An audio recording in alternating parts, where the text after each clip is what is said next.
कार्यक्रम के प्रमुख अतिथि आदरणीय श्री कुमार मंगलम जी बिरला, संघ को अनुभव करने के लिए यहाँ पधारे हमारे सभी विशेष निमंत्रित अतिथिगण, माननीय सर्वाधिकारी जी, विदर्भ प्रांत के माननीय संघ चालक जी, नागपुर महानगर के माननीय संघ चालक जी, उपस्थित नागरिक सज्जन, माता भगिनी एवं आत्मीय स्वयंसेवक बंधु, संघ के शताब्दी वर्ष के कार्यक्रमों के 2/3 कालावधि के बीच जाने के अवसर पर इस वर्ग का समापन भी यहाँ हो रहा है।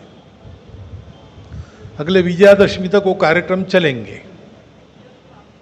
संपूर्ण देश में एक बहुत बड़ा संपर्क, समाज में जाना, समाज से बात होना, घुलना मिलना सभी कार्यकर्ताओं का हुआ है और भी आगे होगा, और उसका अनुभव बहुत अच्छा है। ये बात ध्यान में आती है कि जो बात हमारे प्रमुख अतिथि महोदय ने कही कि हमको ये करना है और उसके लिए हमको तैयार होना है, ये मानसिक भाव सामान्यतः सारी भारत की जनता में आज अच्छी तरह से व्याप्त हो रहा है और उसके परिणाम भी दिखते हैं। अभी व्यक्तिगत गीत में कहा गया, हिंदू जागरण का परिणाम आया,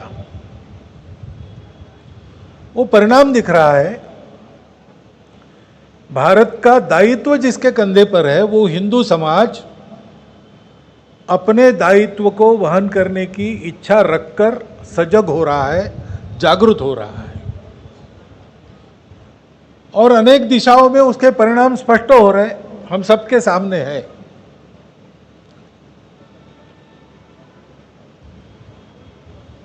भारत आगे बढ़े, इसके लिए यह अनुकूलता जनमानस में उत्पन्न हो रही, उसके साथ साथ परिस्थिति भी अपने रंग दिखा रही है। उसका बहुत संक्षिप्त में लेकिन सटीक वर्णन हमारे प्रमुख अतिथि महोदय ने किया है। दुनिया के स्वार्थ के संघर्षों में जिनका दूर दूर से उस संघर्ष से कोई संबंध नहीं, ऐसे देश भी दुनिया के पीछे जा रहे हैं। युद्ध ईरान और अमेरिका के बीच में है, तेल की कीमतें हमारे यहाँ बढ़ रही है। अब परिस्थिति हमेशा ऐसी ही होती है, कुछ अच्छी बातें होती है, कुछ अच्छी न लगने वाली बातें होती है। इसलिए सामान्य रूप से मनुष्य विचार करेगा तो नित्य शंकित ही रहेगा, और मनुष्य का एक स्वाभाविक स्वभाव है कि वो नकारात्मक बातें ज्यादा जल्दी देखता है। तो परिस्थिति में संकट है, उसकी तरफ उसका ध्यान जाता है, लेकिन परिस्थिति में अपने पास भी कुछ है, उसका विचार वो नहीं करता। परिस्थिति पर काबू पाना उन्हीं के लिए संभव होता है जो परिस्थिति कैसी भी हो, अपने स्वयं को तैयार रखते, अपने स्वयं के बल का विश्वास रखते हैं। आगे 1000 कदम बढ़ना है, इन 10 कदमों में मैं कैसा जाऊं, इसका विचार करते हुए आगे 1000 कदम के बाद का जो लक्ष्य है उसको सतत मन में रखते हैं।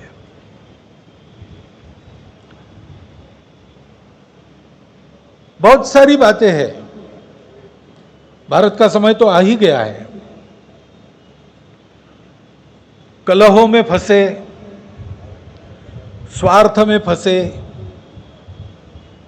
अपना विकास और सृष्टि का विनाश, इनमें कोई बीच वाला रास्ता न पाने के कारण लड़खड़ाते हुए इस दुनिया को भारत की और भारत की ही आवश्यकता है, क्योंकि इन सबको जोड़ने वाला तत्व अन्य दुनिया के पास नहीं है। शरीर का विकास दुनिया जानती है, उसको ज्ञान है। बुद्धि का विकास दुनिया जानती है, उसको ज्ञान है, मन का भी विकास वो जानते हैं। परंतु इन तीनों को एक साथ कैसे विकसित करना? एक को विकसित करना है तो बाकी दो को दबा के रखना पड़ता है। ये प्रचलित पद्धति चल रही है। व्यक्ति की स्वतंत्रता, व्यक्ति का सुख दुनिया जानती है। समाज की स्वतंत्रता, समाज का सुख दुनिया जानती है। सृष्टि का पोषण ये भी दुनिया जानती है, लेकिन इसको एक साथ करना नहीं जानती। व्यक्ति को अधिकार देने हैं तो समाज हित की प्राथमिकता चली जाती है। समाज को अधिकार देने हैं तो व्यक्ति को दबाकर रखना पड़ता है। और भौतिक विकास मनुष्यों का हो तो सृष्टि का क्षरण होगा। सृष्टि का रक्षण करना है तो विकास बंद करो। इस प्रकार की समस्या में दुनिया फंस गई है। इन तीनों को साथ चलाने वाला, तीनों को साथ आगे ले जाने वाला तत्व दुनिया के पास नहीं है। जीवन के लिए अर्थ और काम पुरुषार्थ आवश्यक होते हैं। हमारे यहां भी उसकी मान्यता है। और अर्थ काम से कभी न कभी आदमी उब जाता है, उसको मोक्ष की आवश्यकता रहती, ये भी दुनिया जानती है। परंतु ये तीनों एक साथ कैसे चलाना? मनुष्य मुक्ति की ओर बढ़ता भी रहे, साधन धन संपन्न भी हो, एक अच्छा जीवन जीने के लिए जिन कामनाओं की पूर्ति करनी पड़ती है, उन कामनाओं की पूर्ति वो ठीक से करे। ये सारा एक साथ कैसे हो, दुनिया नहीं जानती है। जानकारी पुस्तकों में है, वो दुनिया पढ़ती भी है, बोलती भी है। इसको व्याख्यानों में बताने वाले वक्ता भी दुनिया भर में है। उनके व्याख्यान लोग सुनते, समझते भी है। परंतु ये जब प्रत्यक्ष करना है तो आदत का सवाल आता है।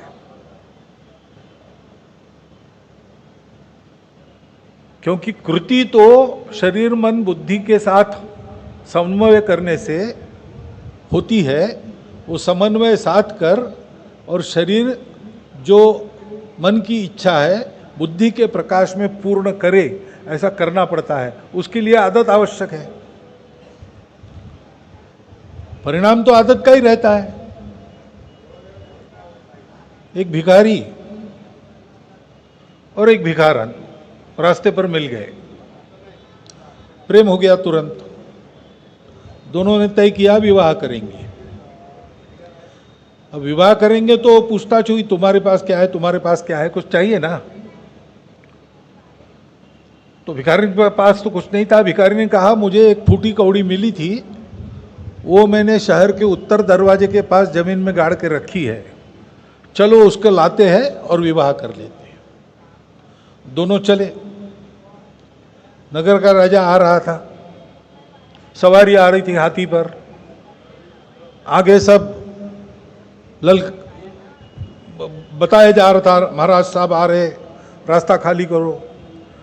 दोनों तरफ प्रजा खड़ी हो गई अपने राजा को देखने के लिए। जय जयकार होने लगा, भीड़ होने लगी। राजा ऊपर से देख रहा है सारा, उसको आनंद लगता था।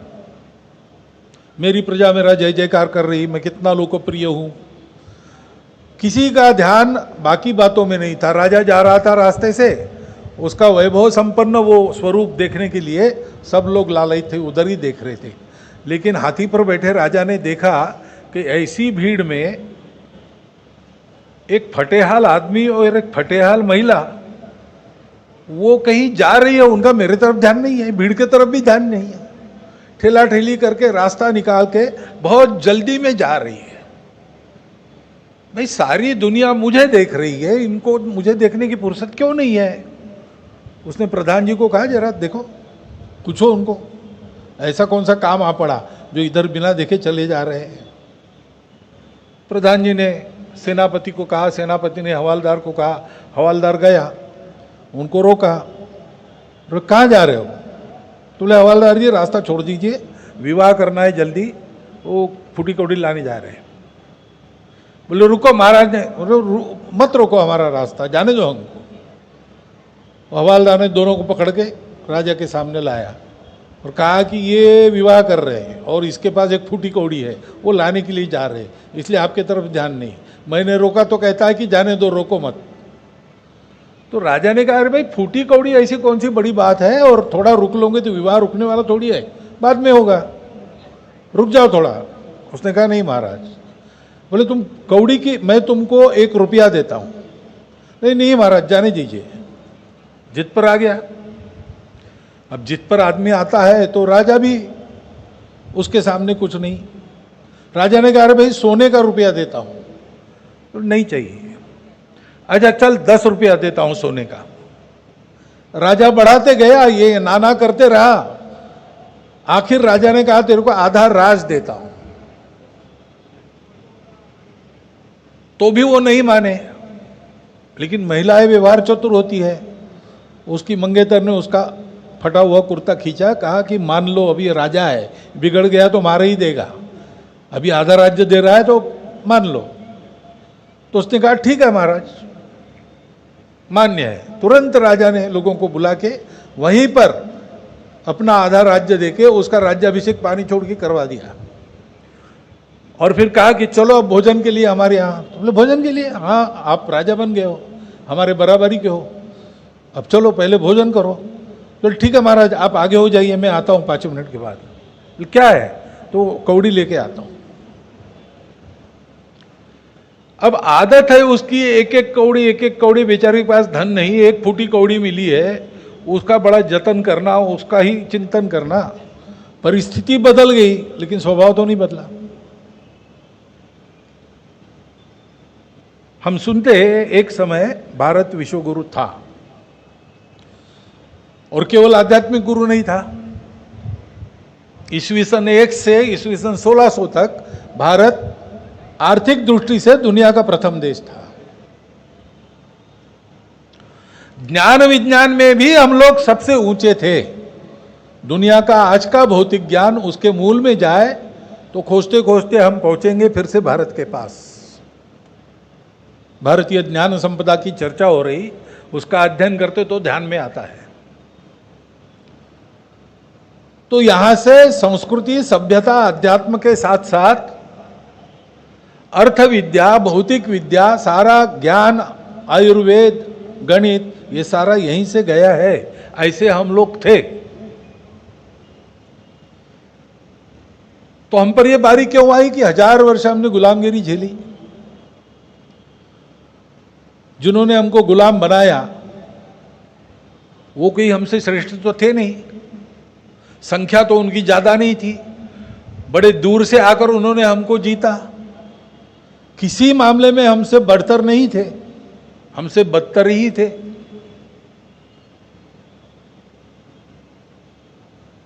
तो कुछ बातें हमारी हमने रखी नहीं, हम भूल गए, हमने अपने तैयारी को खो दिया।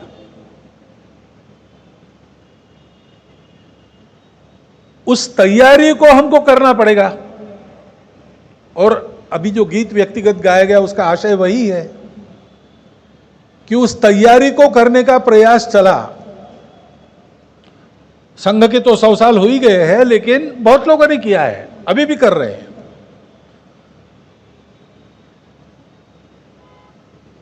हिंदुत्व के जागरण का प्रयास तो स्वामी विवेकानंद, दयानंद महर्षि, उनके पहले से चल रहा है।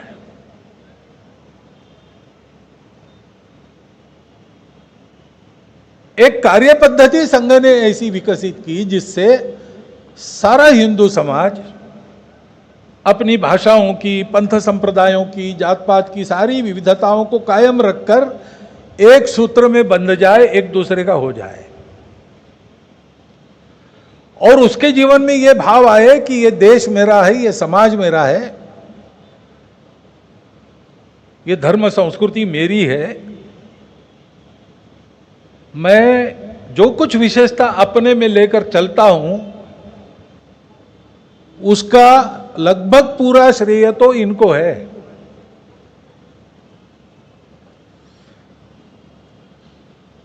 आज हमारे कुटुंब व्यवस्था का अध्ययन दुनिया भर के लोग कर रहे हैं। वो कुटुंब व्यवस्था हमको मिली कहां से? हमारी परंपरा में चलता आया है।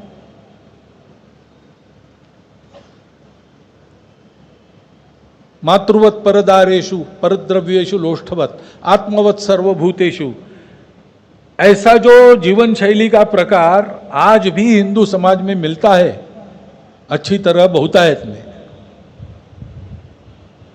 दुनिया उसका विचार करती है कि हम लोग ऐसे कैसे बने, आज भी करती है। वो तरीका हमको कहां से मिला? हमारी परंपरा से मिला। इस देश के अन्न जल वायु से मेरा पोषण हुआ है।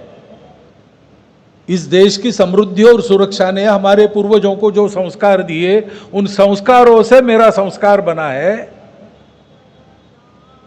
उसके आधार पर दुनिया में जो पराक्रम करता हूं उसका श्रेय मुझे मिल जाता है। लेकिन ये है किसका? ये इस राष्ट्र का है। समाज, भूमि,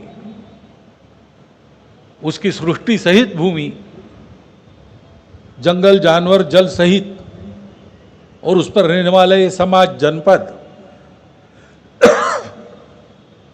इसके कारण ये सब मुझे मिला है, तो मुझे वापस देना है। वापस देने की बात भी मेरी परंपरा मुझे सिखाती है। सृष्टि को जीतो, सृष्टि को लूटो खसोटो, सृष्टि तुम्हारे उपयोग के लिए बनी है। हमारी परंपरा ने ये नहीं कहा, हमारी परंपरा ने कहा तुम भी सृष्टि के अंग हो और ये सब तुम्हारे पोषक है। इसलिए कोई पेड़ है तुलसी का तो वो भी माता है, कोई पशु है गाय तो वो भी माता है, और बहने वाली नदी वो भी माता है। इस कृतज्ञता को लेके तुमको जीवन जीना है, दोनों हाथों से कमाकर 1000 हाथों से बांटना है। ये जीवन हमको मिला, उसकी आदत पीढ़ी दर पीढ़ी हमारे संस्कारों द्वारा, हमारे संस्कृति से हमको मिली है। वो आदत दुनिया के पास नहीं है। और इसलिए ये सारी बातें समझकर, पढ़कर, सुनकर भी दुनिया कहती है कि इस दुनिया को एक नया रास्ता आवश्यक है। वो रास्ता भारत ही देगा। और इसलिए भारत का समय तो आ गया है, लेकिन समय आने से केवल नहीं होता, उस समय के लिए तैयार होना पड़ता है। प्रमुख अतिथि ने ठीक कहा, फ्यूचर हैज ऑलरेडी अराइव्ड। हमारी तैयारी, सारी नियति उसके लिए रुकी है। हम तो बहुत वर्षों से कह रहे हैं, हम ये नहीं संघ के लोग नहीं, हम भारत के लोग, भारत विश्वगुरु है, भारत विश्वगुरु बनेगा, भारत को विश्वगुरु बनाना है, हम बहुत दिनों से कह रहे हैं। तो रुके कहाँ है? रुके वहीं है, हमारी तैयारी बाकी है। संघ के निर्माता डॉक्टर हेडगेवार ने समाज के उत्थान के लिए उनके समवर्ती समय में जो जो प्रयास चल रहे थे उन सब में सक्रिय होकर भाग लिया, अनुभव लिया, उनके धुरीणों से चर्चा की, और वो इस निष्कर्ष पर पहुंचे कि ये सारी बातें होनी चाहिए। परंतु ये होने के लिए जो तैयारी आवश्यक है समाज की, जिसके कारण ऐसे तैयार लोग इन सब कार्यों को करने में मिल जाते हैं। योग्य कार्यकर्ता, यही बात है ना। काम तो सब अच्छे हैं, अपने देश की भौतिक उन्नति के, उद्योग के विकास के, कृषि के विकास के, लेकिन हमको नया रास्ता देना है तो हमको बाकी दुनिया की कॉपी करके नहीं चलेगा। हमको अपना एक नया रास्ता अपने विचारों के आधार पर खड़ा करना पड़ेगा और परिश्रम करना पड़ेगा निस्वार्थ बुद्धि से। तो व्यक्ति चाहिए ऐसे जिनका मन स्वत्व से परिपूर्ण हो, स्वबोध की स्पष्ट कल्पना जिनके हृदय में सतत जागृत हो, और उस स्वबोध को व्यक्तिगत, पारिवारिक, सामाजिक, राष्ट्रीय सब प्रकार के जीवन के पहलुओं में चरितार्थ करने का जिनका दृढ़ संकल्प हो और उसके लिए आवश्यक सारी गुण संपदा जो साधना से प्राप्त कर रहे हैं, वो साधना जिनकी निरंतर चलती है, जो समाज, देश, राष्ट्र के लिए जीने मरने पर उतारू है, ऐसे लोगों का सतत, बाकी सप्लाई चेन गड़बड़ हो गई तो फिर ठीक कर सकते हैं, ये सप्लाई चेन कभी गड़बड़ नहीं होनी चाहिए। और इसलिए सबके कामों को पूर्ण करने वाला ये काम उन्होंने 100 साल पहले शुरू किया। बहुत लग के करने का काम है, एक एक व्यक्ति पर समय लगाना पड़ता है, वर्षों लगाते हैं तब एक व्यक्ति थोड़ा सा तैयार होता है, और इसलिए सब बाकी कार्यों से हटकर इसी पर केंद्रित हुए, और उसकी परिणति आप राष्ट्रीय स्वयंसेवक संघ के आज के स्वरूप में देख रहे हैं। संघ को यह सब क्यों करना है? अपने लिए तो करना है नहीं, ये सारा राष्ट्र के लिए है। हमारा नाम भी न ले इतिहास तो बहुत अच्छी बात है, सारा श्रेय समाज को जाना चाहिए, क्योंकि समाज की संगठित शक्ति के द्वारा राष्ट्र का उद्धार होगा। हिंदू भारत के लिए दायित्वशील है, रिस्पॉन्सिबल है। संगठित हिंदू समाज की शक्ति अपने इस धर्म का, जो सबको जोड़कर चलाता है, सबको आगे ले जाता है, सबको उन्नत करता है, जो जोड़ने वाला तत्व शरीर मन बुद्धि में आत्मा के रूप से जाना जाता है, व्यक्ति, समाज और सृष्टि में परमात्मा के रूप में जाना जाता है, वही अर्थ काम को बांधकर मोक्ष के तरफ चलाने के लिए धर्म के रूप में जाना जाता है। हमारा देश धर्म प्राण देश है। उस अपने धर्म का संरक्षण करते हुए अपने राष्ट्र को परम वैभव संपन्न, परम बहुल संपन्न बनाना है, क्योंकि दुनिया सुनती तो उन्हीं का है जिनके पास शक्ति है, जानती सब है, यही रास्ता है। भारत ये बोल रहा है, भारत की बात सही है, लेकिन सही है इसलिए बात नहीं मानी जाती, लाठी है इसलिए बात मानी जाती है। ये दुनिया ऐसी है। हम देखते हैं बल संपन्न लोग अपनी मनमानी करते हैं, जिनमें बल नहीं है वो नीचे मुंडी डाल के उनको मानना पड़ता है। चाहे तो किसी देश को एकदम हथिया लो, चाहे तो किसी पर बम डाल दो, चाहे तो दुनिया का तेल सप्लाई बंद कर दो। ये सब शक्ति के कारण है, और इसलिए एक शक्ति संपन्न, वैभव संपन्न देश है सबसे बड़ा, इसका हम कुछ बिगाड़ नहीं सकते। और ये देश भी अपने बल और वैभव से किसी को बिगाड़ने नहीं चला है, सबको संभालने के लिए चला है। ऐसा भारत जब खड़ा होगा तब दुनिया को नया तरीका मिलेगा। भारत को अपने देश को अपने तरीके के आधार पर खड़ा करके दिखाना पड़ेगा, और उसके लिए आवश्यक गुण संपदा युक्त व्यक्ति समाज में हो। उनके समाज में विचरण करने से, विभिन्न समाज के क्रियाकलापों में अभिसरण करने से समाज का एक वातावरण बने, सारा समाज ही परस्पर अपनत्व की भावना से अनुप्राणित होकर भेद और स्वार्थ भूलकर आगे बढ़े अपने देश को बड़ा करने के लिए, ये समझकर कि अपना देश तब बड़ा होता है जब दुनिया को उस देश की आवश्यकता होती है। अपना देश सारी दुनिया पर अपना डंडा चलाने के लिए बड़ा नहीं होता। भारत धर्मप्राण देश है, दुनिया को धर्म देने के लिए बड़ा होता है। हमारे एक कार्यकर्ता थे, उन्होंने इस बात को व्यक्त किया था विदेश में जो हिंदू रहते उनकी नई पीढ़ी के सामने, कि आपको ऐसा रहना है और ऐसा काम करना है हिंदू स्वयंसेवक संघ का कि उसको देखकर वहाँ के लोग चाहे कि उनका अपना एक राष्ट्रीय स्वयंसेवक संघ होना चाहिए। भारत को इस रूप में खड़ा होना है अपना तरीका लेकर कि सारी दुनिया देखे और ये कहे कि जिस नींव पर इन्होंने उनके देश का निर्माण किया है, उसी नींव पर हम हमारे देश का हमारे प्रकृति के आधार पर निर्माण करेंगे।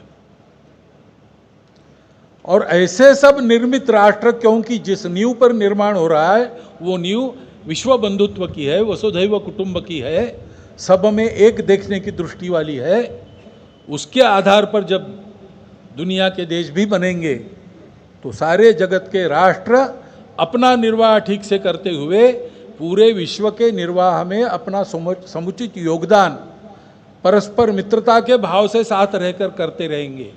ऐसा एक सपना देखकर राष्ट्रीय स्वयंसेवक संघ का काम शुरू हुआ है। अभी सर्वत्र संघ परिचित है, समाज का स्नेह भी मिलता है, विश्वास भी है, और इसलिए ये बातें आपके सामने आ रही है। संघ सारे समाज में ये वातावरण उत्पन्न करना चाहता है। ऐसे वातावरण उत्पन्न करने वाले व्यक्तियों का एक देशव्यापी समूह उत्पन्न करना चाहता है। ये हो गया तो बाकी सब अपने आप हो जाएगा, क्योंकि बाकी प्रतिभाओं की अपने देश में कमी नहीं है। सब क्षेत्रों में प्रतिभावान लोग आज भी अपने देश में है, विदेशों में भी वो अपने अपने क्षेत्र में नेतृत्व कर रहे हैं। और इसलिए एक जो मुख्य गुण चाहिए, स्वबोध के आधार पर स्वार्थ और भेदों को पूर्णतः तिलांजलि देते हुए हम अपने देश राष्ट्र के लिए काम करें, ऐसा राष्ट्र बनाए जो दुनिया के लिए काम करेगा। ऐसी एक गुणवत्ता उत्पन्न करने वाला एक कार्यक्रम प्रशिक्षण का चलता है। आपने जो कार्यक्रम देखे शिक्षार्थियों ने किए, दिखने में बहुत सीधे साधे सरल है, और इतने बड़े व्यापक ध्येय से उसका क्या संबंध है, ऐसे बाहर से देखने से ध्यान में नहीं आता। अंदर आकर देखना पड़ता है, तब वो प्रतीत होता है। वो शब्दों में नहीं बता सकते, पुस्तकों में नहीं लिख सकते, उसका अनुभव ही करना पड़ता है। और इसलिए इस वर्ग में हम निमंत्रितों को बुलाते हैं संघ को अंदर से देखने के लिए, और ऐसे कार्यक्रमों में आपको भी निमंत्रित करते हैं कि ये प्रयास चल रहा है संघ का, लेकिन वास्तव में वो संघ का प्रयास नहीं है। हम सब लोगों को ये प्रयास करना है, क्योंकि भारत का समय आया है। भारत को अब उत्थान की दिशा में जाना है। जाने की इच्छा भी सबकी है, लेकिन बाधाएं भी है। हम लोगों में फूट डालने वाले लोग भी है। भारत को बड़ा न होना देना चाहने वाली ताकतें छोटे छोटे निमित्त निकालकर समाज जीवन में अशांति वगैरह उत्पन्न करने के पर तुली है। उनके कारस्थान भी चल रहे हैं। इन संस्कारों के प्रबल होने से दुनिया में अपना भट्टा बैठ जाएगा, ऐसा विचार करके कई प्रकार के तत्व हमारे संस्कारों को सीधे सीधे या अप्रत्यक्ष रूप से प्रभावित करने पर तुले हैं। ज्यादा वर्णन में नहीं जाता, परिस्थिति आपके सामने है। इन सब परिस्थितियों का मुकाबला करके यशस्वी होकर अपने देश को, दुनिया को एक नया रास्ता धर्म के आधार पर देने वाला भारत बनाना, ये हम लोगों के सामने नियति ने रखा हुआ कर्तव्य है। भारत का निर्माण उस कर्तव्य के निर्वाह के लिए हुआ है। उस कर्तव्य को साधने के लिए हम तैयार हो, इसलिए संघ का प्रयास चलता है। आपसे निवेदन यही है कि केवल दर्शक बने मत रहिए, संघ में आइए, संघ को देखिए, समझिए, फिर प्रत्यक्ष संघ के कार्य में ऐसे गणवेश पहनकर कार्यक्रमों में, शाखा में आइए।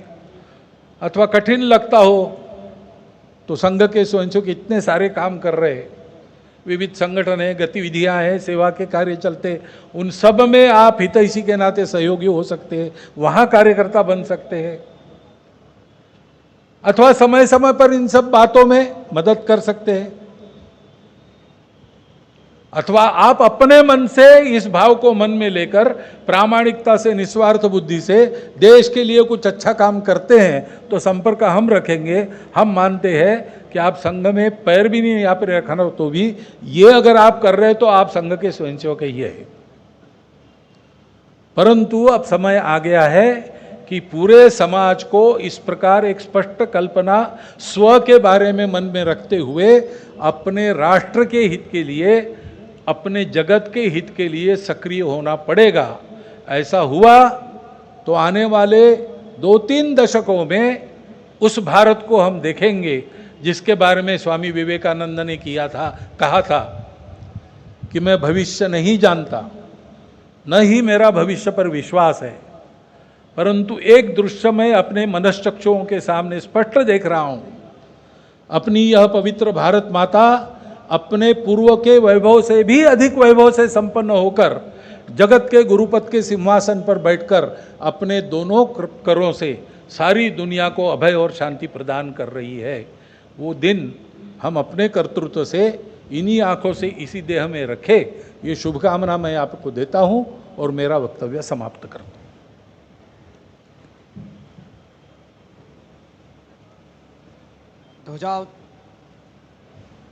ध्वजावतरण के समय पधारे हुए अतिथियों से भी निवेदन है अपने स्थान पर खड़े होने की कृपा करें। सावधान, उत्तिष्ठ, आरम, स्वस्थ।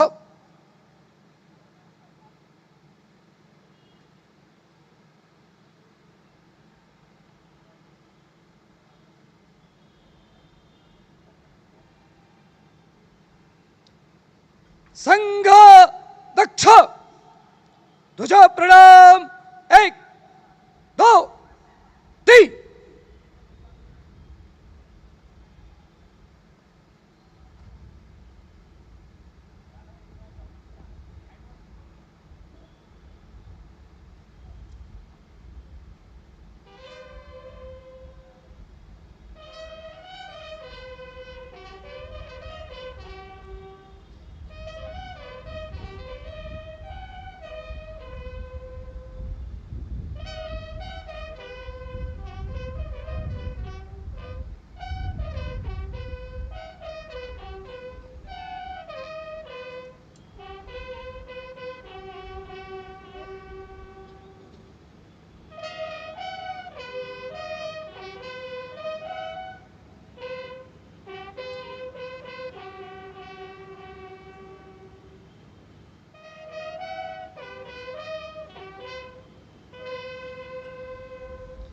संघ वीर,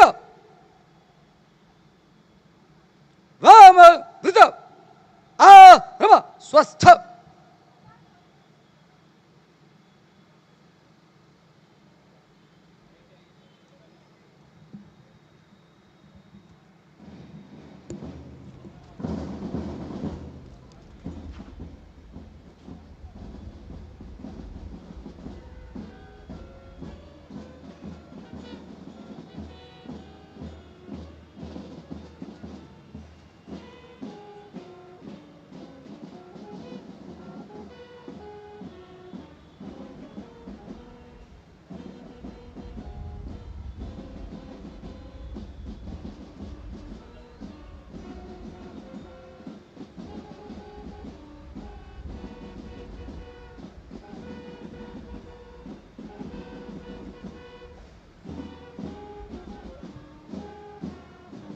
अधिकारियों के जाने के बाद ही आए हुए अतिथि महानुभावों को भी प्रस्थान करना है।